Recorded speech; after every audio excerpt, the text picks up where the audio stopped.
நண்பர்களே, ஆனந்தமயமான வாழ்வு, சோக சுக வாழ்விலே ஆறுதல், அலைபாயும் நெஞ்சிலே அமைதி என இம்மூன்று நிலைகளில் தன்னை நாடி வந்தோர்க்கு என்றென்றும் எப்போதும் தன் அருளை இன்முகத்தால் வாரி வாரி மாரியாய் பொழிந்து கொண்டிருக்கும் ஸ்ரீ ஸ்ரீ ராகவேந்திர சுவாமிகளின் அருள் கடாட்சத்தினால் பலனடைந்தோர் பயனடைந்தோர் எண்ணிலடங்கா, கணக்கிலடங்கா, அளவிட முடியா. நாம் ஸ்திரபக்தி கொண்டிருந்தால் ஸ்ரீ ராகவேந்திரரைப் போல் கல்பவிருட்சமாக காமதேனுவாக அருள்பவர் வேறு யாரும் இல்லை.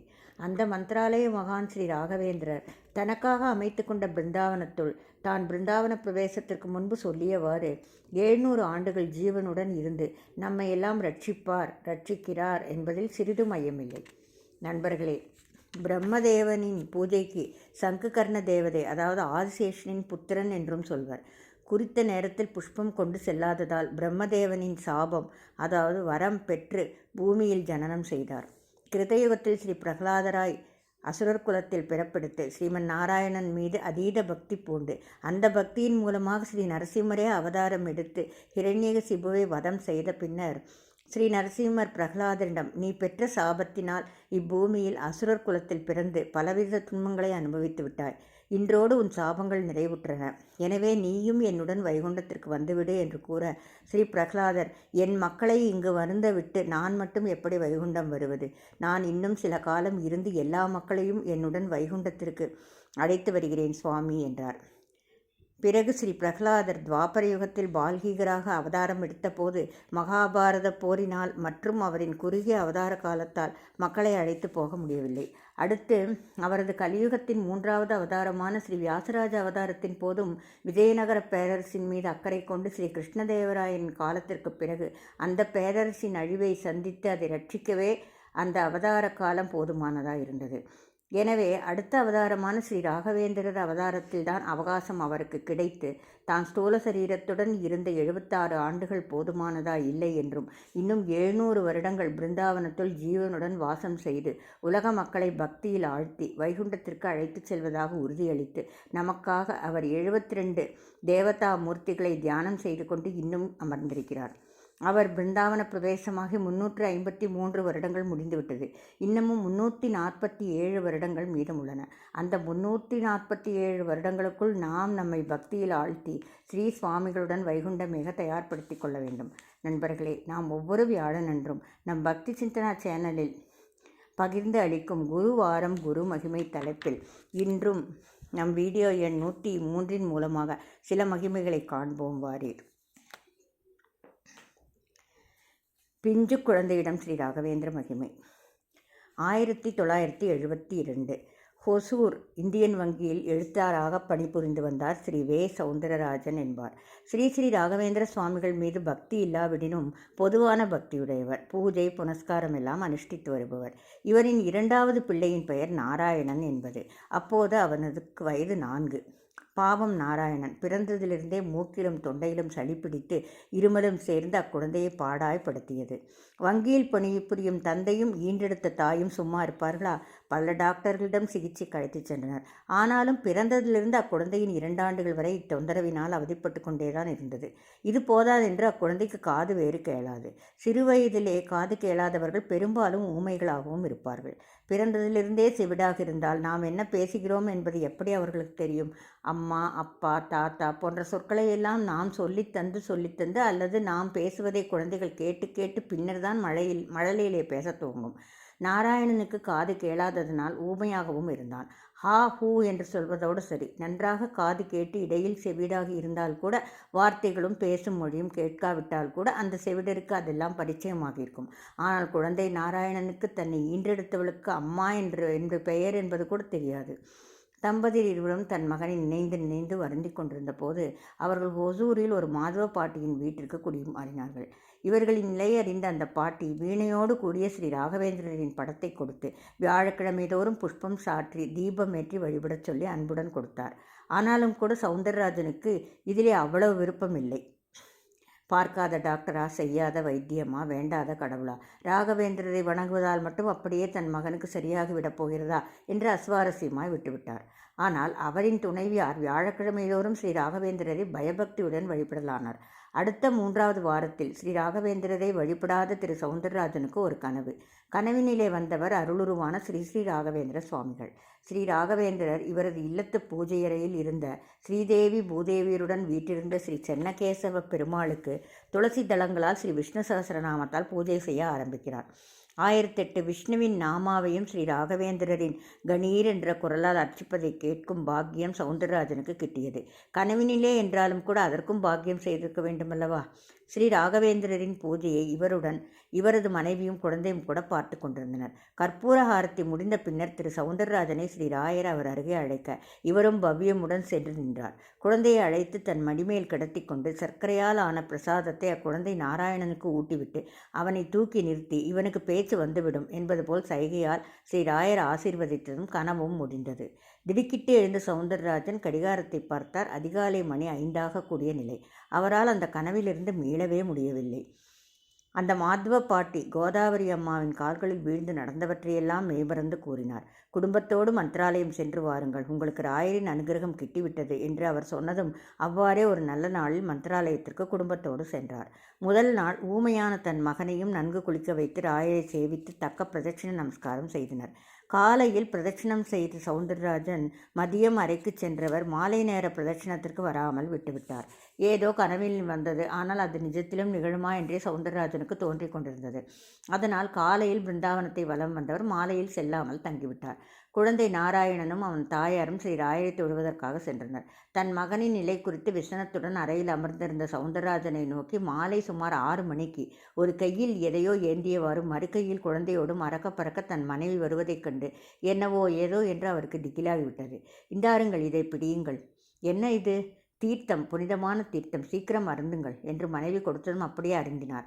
மனைவியின் முகத்தில் தெரிந்த பரவசத்திற்கான காரணத்தை கேட்க எத்தனித்த போது, அவர் மனைவியே ஏதோ சொல்ல வாயெடுத்த போது அவரால் அவரின் காதுகளையே நம்ப முடியவில்லை.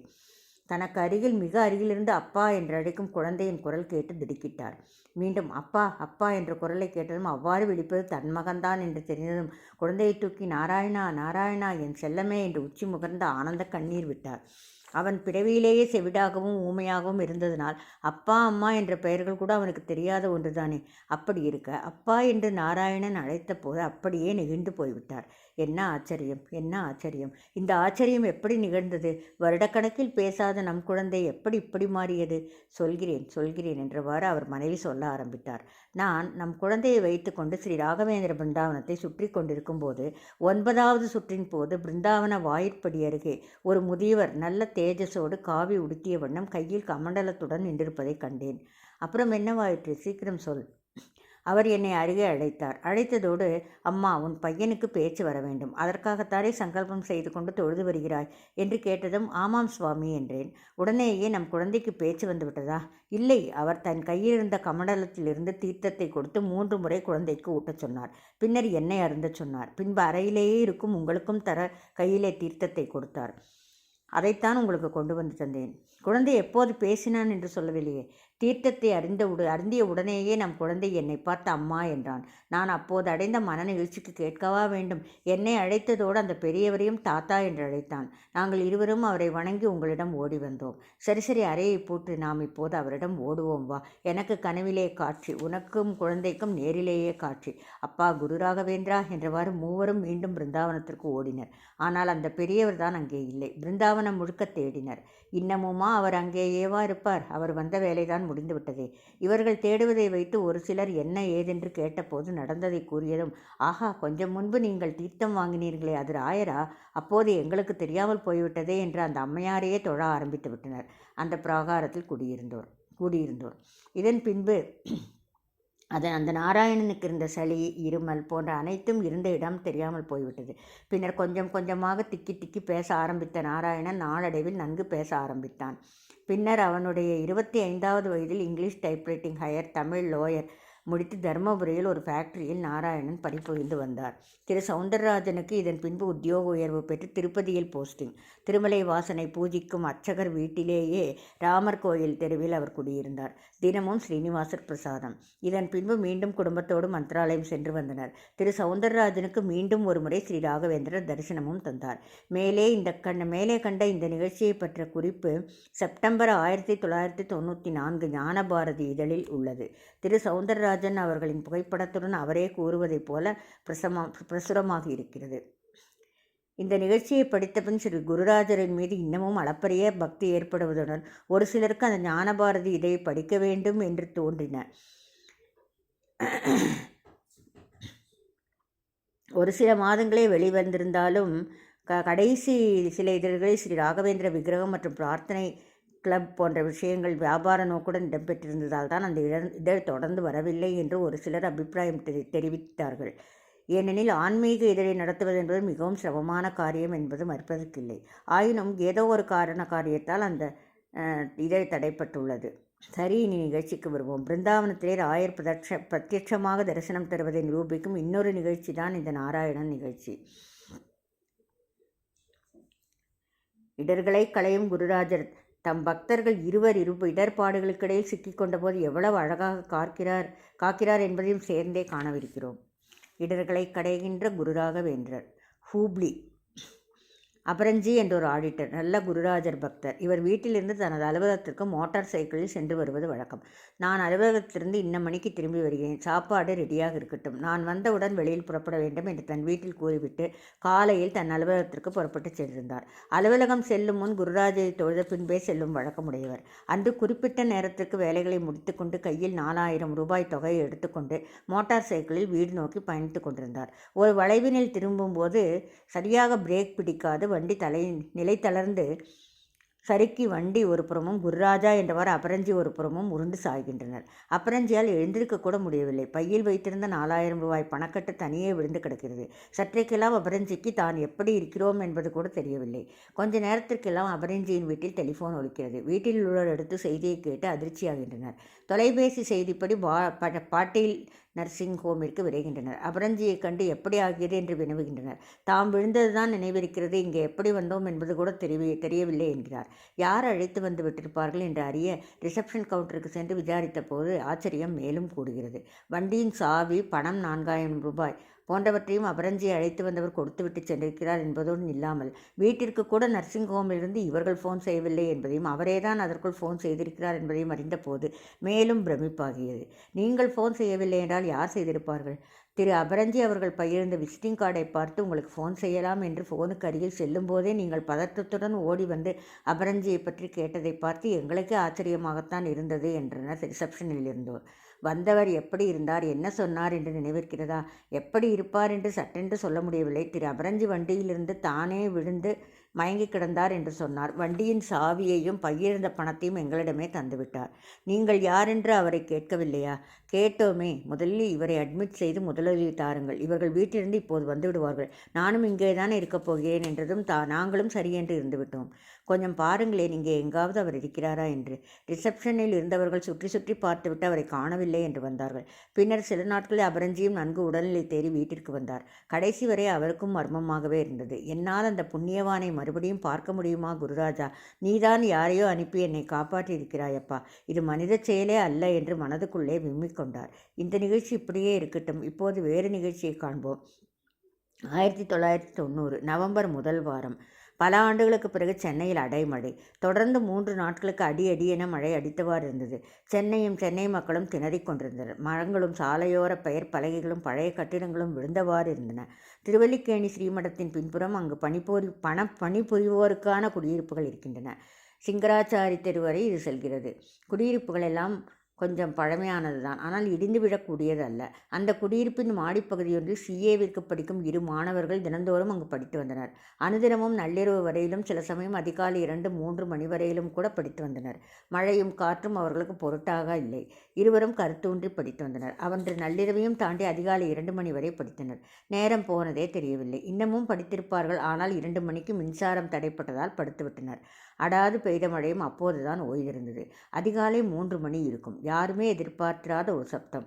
மழையும் நின்றுவிட்டிருந்தாலும் அதிகாலை வேளை எல்லோரும் அயர்ந்து உறங்கியதால் நிலவிய நிசப்தமான சூழலில் அந்த சப்தம் மிகுந்த பேரிரைச்சலுடன் சுற்றுவட்டமெல்லாம் ஒலித்தது. ஸ்ரீமடத்தின் பணியாளர்கள் தங்கியிருந்த குடியிருப்பின் ஒரு பகுதி அப்படியே பொடி பொடியாக இடிந்து விழுந்தது. CAவிற்கு படித்துக் கொண்டிருந்த மாணவர்கள் இருவரும் 28 அடி உயரத்திலிருந்து கல்லோடு மண்ணோடு பெரிய பெரிய மரக்கட்டைகளோடு இரும்பு தடவாடங்களோடு கூட சேர்ந்து தடாரென கீழே விழுந்திருந்தனர். ஸ்ரீமடத்தின் மேனேஜரும் மற்றையோரும் சப்தம் கேட்டு விழித்தெழுந்து அடித்து பிடித்து கொண்டு கையில் டார்ச் எடுத்துக்கொண்டு இடர்பாடுகளின் அருகில் சென்றனர். டார்ச் லைட்டின் ஒளியில் ஒருவரின் கழுத்து மட்டும் வெளியே தெரிந்தது. உடலெல்லாம் இடர்பாடுகளுக்கிடையில் சிக்கியிருந்தது. மண்டையிலிருந்து ரத்தம் வழிந்து கொண்டிருந்தது. இன்னொருவரை காணாது மிகவும் படபடப்பாயினர். மோகன் பேட்டி என்று கழுத்து மட்டும் தெரிந்தவரை அவசர அவசரமாக வெளியே கொண்டனர். ரகு நீ எங்கே இருக்கிறாய்? ரகோத்தமா என்று அடிவயிற்றிலிருந்து எழுந்த பயத்தோடு கூக்குரல் இடுகின்றனர். ரகுவின் கதை அவ்வளவுதான். இந்த இடர்பாடுகளுக்கிடையில் எங்கே இருக்கிறானோ? குருராஜா, என்ன இது சோதனை? இந்த நேரம் பார்த்து கரண்ட்டும் இல்லை. ரகு என்றபோது எங்கிருந்தோ ஒரு ஈனஸ்வரம்.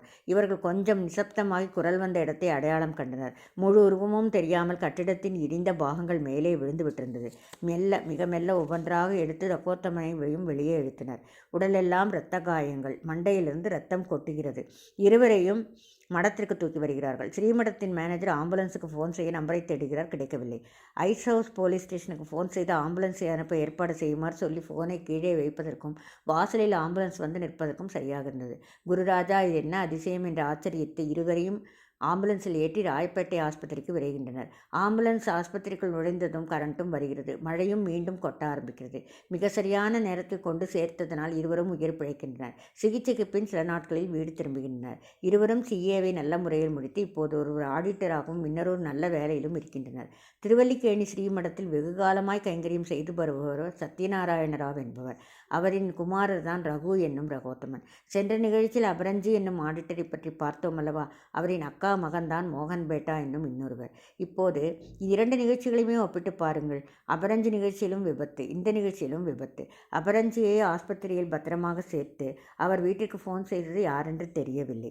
இந்த நிகழ்ச்சியிலும் மேனேஜர் ஃபோன் செய்து கொண்டிருக்கும் போதே ஆம்புலன்ஸ் வந்துவிடுகிறது.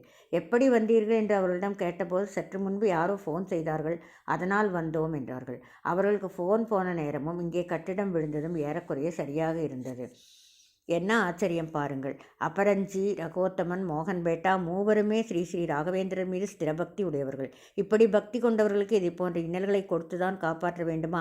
இதில் சிக்காமலேயே காப்பாற்றி இருக்க முடியாதா என்றெல்லாம் தோன்றும். கீதையிலே பகவான் சொல்வதைப் போல முன்ஜென்ம வினைகளுக்கு ஏற்ப நாம் நல்லதையோ கெட்டதையோ அனுபவித்துத்தான் ஆக வேண்டும். ஆனால் இறைபக்தி கொண்டிருந்தால் அந்த தீமையிலும் நன்மை விளையும். இக்கட்டான நேரத்திலும் லகுவாக உதவி வரும். அந்த உதவியை ராயர் இருந்த இடத்திலேயும் அருள்வார், பிறர் மூலமும் நிகழ்த்துவார்.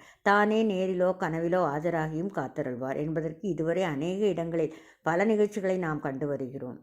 கண்ணை இமை காப்பது போல் நம்மை குரு காத்திடுவார். முடிகிரி என்றொரு ஊர். அங்கே வெங்கடாச்சார் என்பவர் வசித்து வந்தார். முடிகிரி வெங்கடாச்சார் என்றே பெயர் பிரசித்தம். முடிகிரியை முன்திரிகி என்றும் அழைப்பதுண்டு. ஒருமுறை சூரிய கிரகணத்தின் போது வெங்கடாச்சார் ஒரு தவறு செய்துவிட்டார். கண்ணுக்கு தெரிந்த தடுப்பு கண்ணாடி எதுவும் போட்டுக்கொள்ளாமல் நேரடியாகவே சூரிய கிரகணத்தை பார்த்து விட்டார். விளைவு வெங்கடாச்சாருக்கு பார்வை முழுதும் பறிப்போய்விட்டது. ஐயையோ, இப்படி ஆகிவிட்டதே என்று முட்டி மோதி மருகினார். பெரிய பெரிய டாக்டர்கள் எல்லாம் பரிசோதித்து பார்த்து கைவிரித்து விட்டார்கள். கண் போன கஷ்டத்தோடு வேலைக்கும் செல்ல முடியாது வீட்டிலேயே முடங்கி கிடந்தார். இனி உத்தியோகம் என்பது பகற்கனவுதான் என்ற முடிவிற்கும் வந்துவிட்டார். தான் செய்த ஒரு பிழையால் தன் வாழ்க்கையே இருளாகி போனதில் மனம் வெதும்பி போனார். இப்படி இருக்கையில் ஒரு நாள் இவர் ஷோலாப்பூர் செல்ல நேரிட்டது. அங்கே இவருடைய நண்பர் இவரின் நிலையை கண்டு வருந்தினார். வருந்தினால் மட்டும் பயனில்லை, வேறு ஏதாவது உபாயம் சொல்ல வேண்டும் என்று துடித்தார். டாக்டர்கள் எல்லாம் கைவிட்ட நிலையில் என்னை யாரப்பா காப்பாற்றப் போகிறார்கள் என்று உருக்கமாக சொன்னார் வெங்கடாச்சார். அப்படி சொல்லாதே வெங்கடா, நான் சொல்லும்படி செய்து பார், உனக்கு ஒரு வழி பிறக்கும். மறுபடியும் வெவ்வேறு டாக்டர்களை சந்தித்து எனக்கு என்னாகப் போகிறது? நான் செய்த அறியாமையைத்தான் மீண்டும் மீண்டும் குத்தி காட்டப் போகிறார்கள். நீ டாக்டரிடமெல்லாம் செல்ல வேண்டாம், டாக்டர்களுக்கெல்லாம் மேலானவரிடம் செல்ல வேண்டும். எங்கேயப்பா செல்ல சொல்கிறாய்? மந்திராலயம் செல். குரு ராகவேந்திரரை பிரார்த்தித்து கொண்டு சேவை செய். நிச்சயம் மாற்றம் இருக்கும். இனி இவருக்கு பார்வை வராது என்பது விஞ்ஞானபூர்வமான உண்மை. அப்படி இருக்கையில் இவரை ஏன் மீண்டும் ஆசைப்பட வைக்கிறாய் என்று அருகில் இருந்த வேறொருவர் கேட்டார். அதற்கில்லை, குருராஜரின் கருணா கடாட்சம் அளவிட முடியாதது. இவரை காட்டிலும் உயிருக்கே உலை வந்து கைவிட்ட கேசையெல்லாம் தேற்றியிருக்கிறார். மந்திராலயம் சென்று சேவை செய்துதான் பார்க்கட்டுமே, அதில் என்ன குறைந்து விடப் போகிறார்? நான் அதற்காக சொல்லவில்லை. நடக்காது என்பதை நன்கு தெரிந்து கொண்டு அதை நடத்தி வைக்க வேண்டும் என்று சங்கல்பித்து கொண்டு அது நடவாத போது பார்வை போனதும் இல்லாமல் பக்தியும் போய்விடும். நண்பர்கள் இருவரும் பேசிக்கொண்டே போவதில் வெங்கடாச்சார் இடைமறித்தார். இவரின் சொற்படியே தக்க துணையுடன் மந்திராலயம் சென்று சேவை செய்கிறேன். எதிர்பாராத விதமாக கண் பார்வை போனது போல் எதிர்பாராத விதமாக திரும்ப கிடைத்தால் கிடைக்கட்டும், இல்லையேல் அதற்காக நான் விசனப்படப் போவதில்லை என்றார். பின்னர் நண்பரின் சொற்படியே துணைக்கு ஆளை வைத்துக்கொண்டு மந்திராலயம் சென்றார். நீராடி மடியுடுத்தி ஸ்ரீராயரை மானசீகமாக பிரார்த்தித்து கொண்டு உடன் வந்தவரின் கையை பிடித்து கொண்டு பிரதட்சிண நமஸ்காரம் செய்தார். ஸ்ரீராயரின் மிருத்தியை கண்களில் தேய்த்து கொண்டு சேவை செய்தார். பார்வை இல்லாத போதும் வேளாவேளைக்கு பயபக்தியோடு சேவை செய்த வெங்கடாச்சாரியரை கண்டு அங்கிருந்த சேவார்த்திகளெல்லாம் கூட கண் கலங்கினார்கள். குருராஜரின் பூஜ்யாய ராகவேந்திராய மந்திரத்தை ஜபித்த வண்ணம் மிக நேர்த்தியாக சேவை செய்து கொண்டிருந்த போது தனது ஊருக்கு திரும்ப வேண்டிய தவிர்க்க இயலாத சூழ்நிலை ஏற்பட்டது. வேறு வழியின்றி ஊர் திரும்பினார்.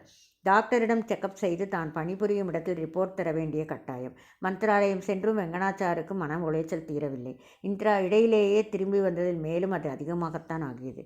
டாக்டர் ஃபிட்னஸ் சர்டிஃபிகேட் தந்தால்தான் அவரால் மீண்டும் பணியில் சேர்ந்து பணிபுரிய முடியும். உடலில் உபாதை என்றால் கூட கொஞ்ச நாளில் சரியாகிவிடும் என்ற நம்பிக்கையில் சர்டிஃபிகேட் வாங்கி தந்துவிடலாம். ஆனால் இது பார்வை சம்பந்தப்பட்டதாயிற்றே, மூடி மறைக்கவா முடியும்? வெங்கடாச்சார் துணைக்கு ஒருவரை அழைத்து கொண்டு கண்டாக்டரிடம் சென்றார். டாக்டரை காண வரிசையில் அமர்ந்திருந்தார். எந்தவித நம்பிக்கையும் இல்லாமல் பைத்தியக்காரத்தனமாக அமர்ந்திருக்கிறோமே என்று எண்ணியவாறு இருந்தார். அவரை அழைத்ததும் கையை பிடித்து கொண்டு உள்ளே சென்றார். ஒரு நாற்காலியில் அமர்ந்தார். அதோ எதிரில் உள்ள பலகையில் உள்ள எழுத்துக்களை படியுங்கள் என்று டாக்டர் சொன்னதும் வெங்கடாச்சார் தலை நிமிர்ந்தார். கண்களை அகல திறந்தார். ஆஹா ஆஹா, வெங்கடாச்சாருக்கு உலகமே தலை சுற்றுவதைப் போன்றது. என்னே விந்தை, என்னே விந்தை! அந்த பலகையில் இருந்த எழுத்துக்கள் ஒவ்வொன்றாய் வெங்கடாவிற்கு புலப்படத் துவங்கியது. அதனையும் படித்தார். டாக்டர் தெரிந்தார், தன்னுடன் வந்தவரும் தெரிந்தார். பிறவிலேயே கண் பார்வை இல்லாவிட்டால் அதன் வழி தனி, இடையிலே சென்று மீண்டும் கிடைத்தால் அதன் இயல்பே தனி. பார்வையில் எந்தவித கெடுதலும் இல்லை என்ற டாக்டர் சர்டிஃபிகேட்டுடன் தான் பணிபுரிந்த இடத்திற்கு சென்று மீண்டும் பணியில் சேர்ந்தார். சேர்ந்த மறுநாளே சில நாட்களுக்கு விடுப்பும் போட்டார். உடனே விடுப்பு எதற்காக என்று யாருமே கேட்கவில்லை. ஏனெனில் பார்வையே வராது என்ற நிலை இருந்து முன்னைப்போல் பார்வையை தந்து அந்த குருராஜரை கண்குளிர காண வெங்கண்ணா ஓடிக்கொண்டிருந்தார். சேவையை பாதியில் நிறுத்தி வைத்து ஊருக்கு அனுப்பி பணியில் அமர்த்தி இப்போது பார்வையோடு தன்னை சேவை செய்ய வைத்த மகாபிரபுவை ஆனந்த துதிபாடி வெங்கண்ணாச்சார் வீழ்ந்து வீழ்ந்து வணங்கினார். அவராய் இவர் என்று மடத்தில் இருந்தோரே வியந்தனர். வெங்கண்ணாச்சார் நிகழ்ச்சியில் பார்வை போன பிறகு மீண்டும் பார்வையை வரவழைத்தார். இதேபோல் ராஜாச்சார் என்ற ஒரு அன்பருக்கு கண்ணில் பொறை விழுந்து கொஞ்சம் கொஞ்சமாய் பார்வை மங்கிய போது அதனை தடுத்து நிறுத்தினார். அதுவும் ஒரு மெய்சிலுக்கும் அற்புதத்தோடு கூடிய நிகழ்வு. அதையும் நாம் அடுத்த வீடியோவில் காண்போம். பூஜ்யாய ராகவேந்திராய சத்யதர்மரதாய ச பஜதாம் கல்பவ்ருக்ஷாய நமதாம் காமதேனவே. ஓம் ஸ்ரீ ராகவேந்திராய நமக. ஓம் ஸ்ரீ ராகவேந்திராய நமக. ஓம் ஸ்ரீ ராகவேந்திராய நமக. Thank you all.